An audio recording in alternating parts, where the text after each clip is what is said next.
Novel जुनून तेरा episode 1। इसके नरम और नाजुक गुलाब की पंखड़ी जैसे निचले होंठ को अंगूठे से सहलाते हुए उन्होंने अपना निचला होंठ बेदर्दी से काटा।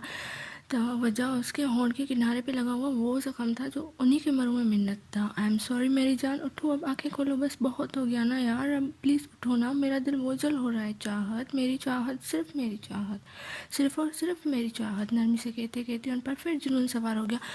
उनका नाजुक सा बेहोश वजूद पकड़कर झिझोड़ते हुए वो बुरी तरह चिल्लाने लगा था। उस सब के बाद चाहत को तो उठना ही था। थोड़ी सी आंखें खोलकर उसने अपने उन्हें देखा और उनको चीखते चिल्लाते पाकर घबरा कर उठ के बैठ गई। उठ गए तुम, शुक्र है, वरना मैं बेहोशी में ही तुम्हें मार देता और खुद भी मर जाता। बहुत ज़ोर से थप्पड़ मारा था मैंने तुम्हें। इसके दुधियाले गाल पर चिपके अपने हाथ के निशान को सहलाते हुए उन्होंने हमदर्दी से पूछा। ऐसे मौक़ों पर चाहत हमेशा घबरा जाती थी। वो हाँ में जवाब दे या ना में, दोनों सूरतों में उन्हें गुस्सा आ सकता था और उस वक्त उसमें और मारपीट सहने की हिम्मत नहीं थी। बोलो ना चाहत, बहुत ज़ोर से मारा था ना मैंने, उन्होंने फिर से उसे जोड़ कर पूछा। चाहत बेचारगी से उन्हें देखती रह गई। आंखों से आंसू झरने की तरह बह रहे थे। लगता है ज़ोर से मारा है, देखो तुमसे कुछ बोला भी नहीं जा रहा। मैं कितना बुरा हूँ, हमेशा तुम्हें तकलीफ़ पहुँचाता हूँ। तुम्हें तो कैसे पता होगा कि लॉन में मेरा ऑफिस वर्कर मौजूद था? नहीं पता था ना तुम्हें? इसके बाजुओं पर उसकी गिरफ्त सख्त हो गई थी। चाहत ने जल्दी से नफी में सर हिलाया तो उन्होंने मुतमईन होकर अपनी गिरफ्त ढीली कर ली। लेकिन आइंदा पता रखना, उनका वार्निंग देता अंदाज उसकी रूह ठहरा गया था। जल्दी जल्दी सर इस बात में हिलाकर उसने अपने आंसुओं से भरा चेहरा साफ कर लिया। चलो आओ अब डिनर करें, भगवान से कहकर तुम्हारे मनपसंद चिकन पुलाव विद चपली पसंद है ना तुम्हें? उसे साथ लगाए वो ड्राइंग रूम की तरफ बढ़ने लगा और वो बिल्कुल नॉर्मल थी, हंसते मुस्कुराते मोहब्बतें लुटाने वाला। चाहत के लिए उनका पल पल रंग बदलना मूड ऑफ हैरान कर नहीं रहा था। 4 महीने हो गए थे उसे इस महलनुमा जहन्नुम में रहते हुए। अब वो आदी हो गई थी, लेकिन आदी होने के बावजूद उसका छोटा सा दिल ये सब सह नहीं पाता था। वो चाहत फातिया थी, फातिया वास्ती की सबसे बड़ी और सबसे लाडली बेटी। चाहत के बाद फातिया वास्ती के 2 और बेटियां और एक बेटा भी था, लेकिन चाहत उन्हें सबसे बढ़कर थी और वजह उसकी फर्माबरदारी और मौसूमियत थी, जो जैसे अपर क्लास घरानों की औलाद में उन्हें नहीं देखी थी, हत्ता कि अपने बाकी औलाद में भी नहीं। वो उस पर जान छिड़कते थे। आम वक्त होता तो वो कभी चाहत की शादी खुद से फ़कत 4 साल छोटे बाकर इब्राहिम से ना होने देती, अगर उनके बचपन के दोस्त उन्हें मुश्तरका बिजनेस में धोखा न देकर सब खुद हड़प कर मुल्क छोड़कर ना भाग जाते।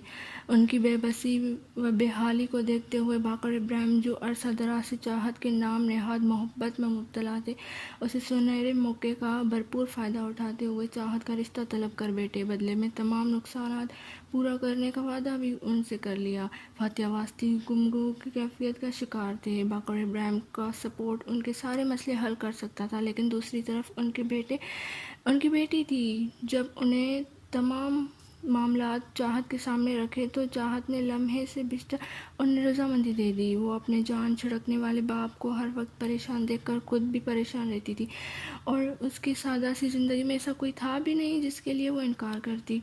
इसकी कुल कायनात उसकी फैमिली थी और उसके लिए वो सब करने के लिए तैयार थी। फिर ये तो सिर्फ शादी थी जो कभी ना कभी तो करनी ही थी। अगर उसे थोड़ा सा भी एहसास होता कि ये कुर्बानी उसे किस जहन्नुम में ले जाने वाली है तो वो शायद इनकार कर ही देती।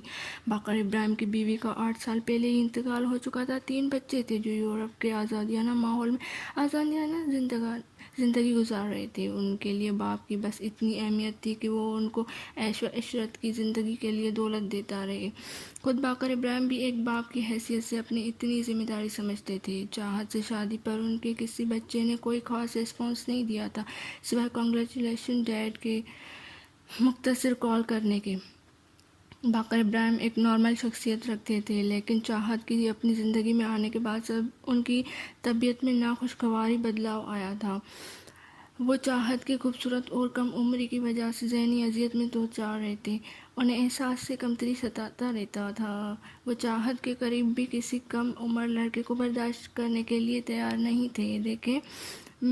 देखने में वो ज़्यादा उम्र के नहीं लगते थे, लेकिन ग्रेसफुल शख्सियत रखते थे। लेकिन حقیقت جٹلائی بھی نہیں جا سکتی۔ کسی پارٹی وغیرہ میں لوگوں کی نظریں اور باتیں ان کا دماغ خراب کر دیتی، پھر اس سب کا بدلہ وہ چاہت کی جان پر ظلم کر کے لے لیتے۔ چاہت کیونکہ فطرتاً دبو اور حساس تھی، سو اپنے حالات کو اپنے گھر والوں سے چھپائے رہتی تھی۔ کئی ساری ہیوی بائکس زوں کرتی اس سنسان شاہراہ پر گزرتی جا رہی تھی، جس کے آخری سرے پر شور و گل مچاتے نوجوان لڑکے لڑکیوں کے کئی گروہ موجود تھے۔ وہ بلیک ہیوی بائک جس پر سوار شخص بلیک قیمتی جیکٹ اور ہیلمٹ پہنے ہاتھوں پر بلیک دستانے چڑھائے ہوئے تھا، سب کو پچھاڑتے ہوئے اس لال جھنڈے کو اس کشمکش لڑکے سے چھینتی ہوئی آگے گزرتی چلی گئی تھی۔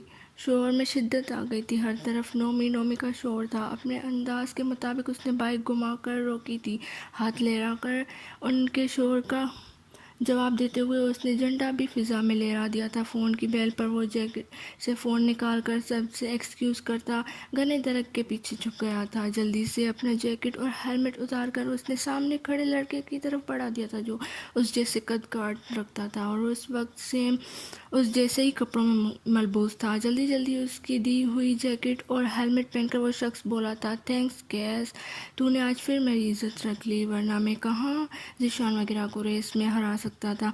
ہاں ہاں ٹھیک ہے، اب جلدی جا، کون سا پہلی بار یا آخری بار ہے؟" طنزیہ کہتے ہوئے کیس زیدانی آگے بڑھ گیا تھا اور نعمان عرف نومی کیس کی جیت اپنے نام کرنے لوگوں کے درمیان جا نکلا۔ اسٹائل سے اپنا ہیلمٹ اتار کر نعمان ان لوگوں میں کی تعریفوں پر گردن اکڑاتے ہوئے دور جھاڑیوں سے کیس کو مسکراتا دیکھ کر اندر ہی اندر جلجلا رہا تھا۔ تو گائز، کیسا لگا آپ کو ایپیسوڈ 1؟